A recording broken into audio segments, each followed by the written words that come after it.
Vamos lá? Esse vídeo eu prometo que eu vou fazer mais curtinho, tá? Então, é só pra vocês irem pegando o jeito, mas nas respostas tá tudo explicadinho. Quem conseguir já fazer direto, sem problema. Então, aqui ele dá a reação, tá? N2 mais C2H2, C2H2 é o acetileno, lembra do etino? Que tem tripla ligação, mas não vai precisar disso, não. Então, ele dá a reação, dá um diagrama de concentração por temperatura, hein, gente? Não é tempo, é temperatura. Começa com 300 graus, depois 600, depois 900. Determine a constante da reação para a formação de HCl na temperatura de 300 graus Celsius, tá? Então, vamos lá. O Kc vai ser concentração de quem?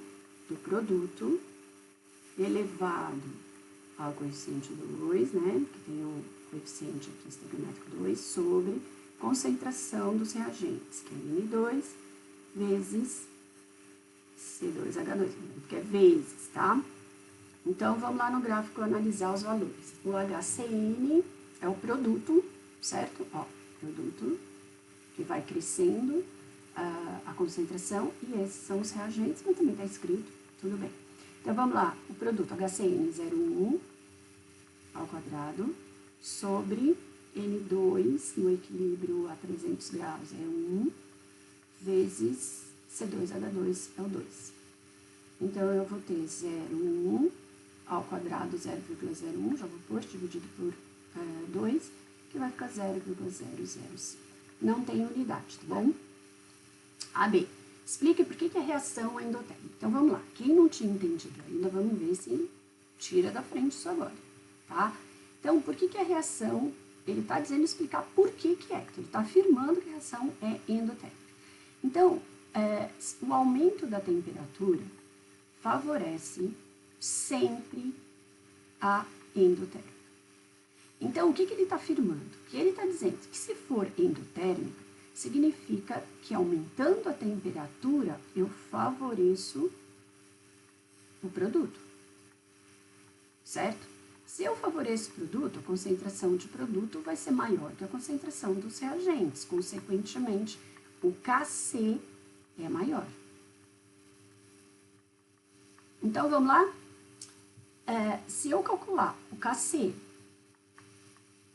a 300 graus, vocês concordam que o produto, ó, a 300 graus, o produto,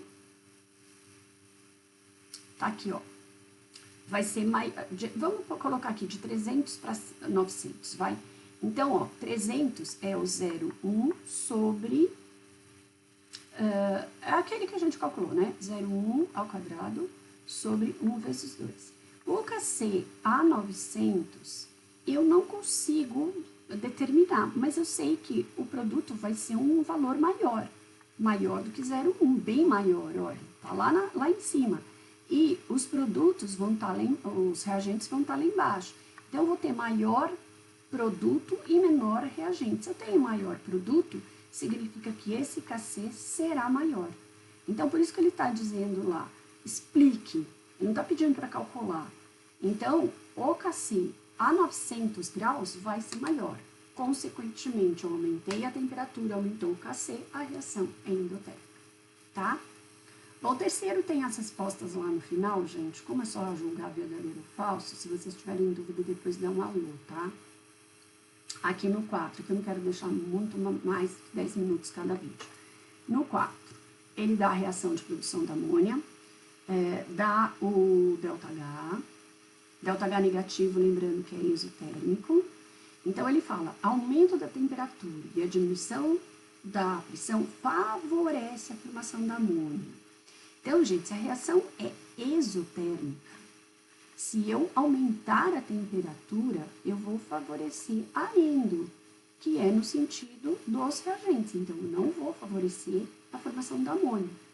E a pressão, se eu aumentar a pressão, eu favoreço a formação da amônia. Então, eu não posso diminuir a pressão, eu teria que aumentar a pressão e diminuir a temperatura. Então, tá errado. Com base na equação apresentada no texto, constata-se que esta reação não cessa no estado de equilíbrio. Bom, não precisa nem olhar no texto. Uma reação em equilíbrio acontece sempre full time. Na realidade, quando o equilíbrio é atingido, as concentrações permanecem constantes, mas isso não quer dizer que a reação vai parar. Então, a reação não para no equilíbrio, ela simplesmente mantém-se constantes as concentrações, mas a reação é dinâmica. De acordo com a equação, então, está correto. De acordo com a equação termoquímica, para cada mol de gás nitrogênio é necessária a absorção. Não é absorção, é liberação. Por quê? Porque ΔH é negativo. E o gráfico, então está errado. E o gráfico abaixo pode representar adequadamente a variação de entalpia. Vamos lá, ó. Eu tenho a flechinha aqui para baixo, ó, ΔH menor do que zero, se agentes estão acima dos produtos, sim, pode representar sim a entalpia. Então, as corretas são a 2 e a 4, tá?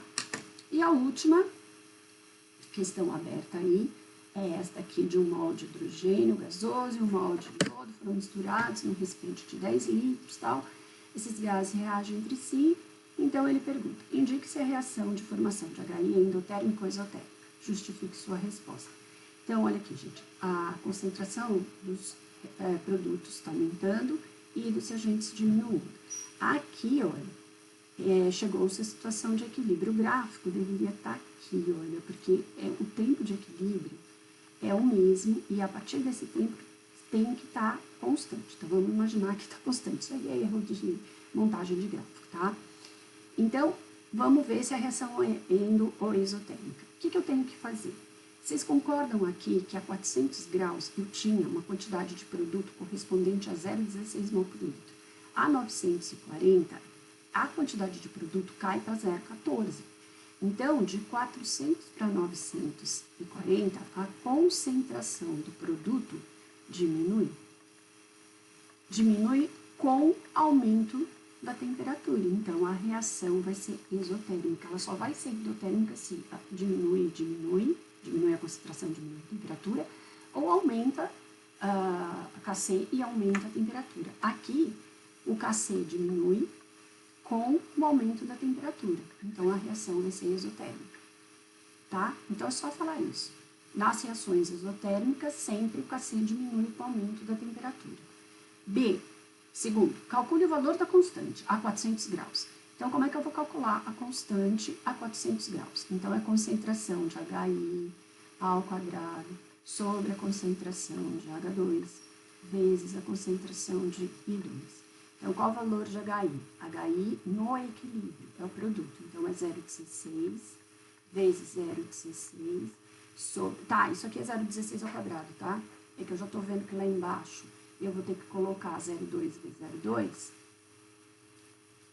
Então, eu acho mais fácil, porque daí corta, né? 8 vezes 8, 64. Então, o Kc vai dar 64, mas aí vocês fazem a conta direitinho. Indique se a constante de equilíbrio desta reação, a temperatura. Então, Kc a 940 é maior, menor ou igual ao Kc na temperatura de 400. Então, eu havia falado já no começo. A partir do momento que numa temperatura maior eu tenho uma concentração de produtos menor, significa que a constante aqui é menor do que a 400 graus, porque a 400 graus eu tenho mais produto, e o produto é um numerador do Kc. Então, esta é a conclusão, tá? Então, gente, é isso. Tem todas as respostas no final, tá? De todos os exercícios que eu falei. Qualquer dúvida, marca aí no caderno que eu esclareço para vocês na próxima aula, tá bom? Beijinho, por enquanto é só.